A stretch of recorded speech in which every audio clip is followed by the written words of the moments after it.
പ്രേമഭാജനരാജരിൽ പ്രിയരായിരുന്നു സ്വഹാബത്ത്. മാഞ്ഞിടാത്തൊരു താരകങ്ങളാക്കി മാറ്റി തിരുമുത്ത്.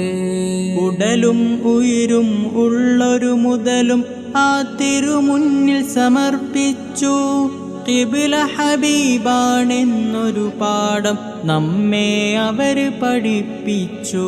ആയിഷ്കല്ലോ സിദ്ദീഖിൽ ഈമാനേറ്റിയത്, ആയിഷലല്ലോ ഉമറോരെ ഇസ്ലാമാക്കിയത്, ആലിവല്ലോ ഉസ്മാനിന്നുയിരായി മാറിയത്, ആഉശിരല്ലോ അലിയാരെ പുലിയാരാക്കിയത്.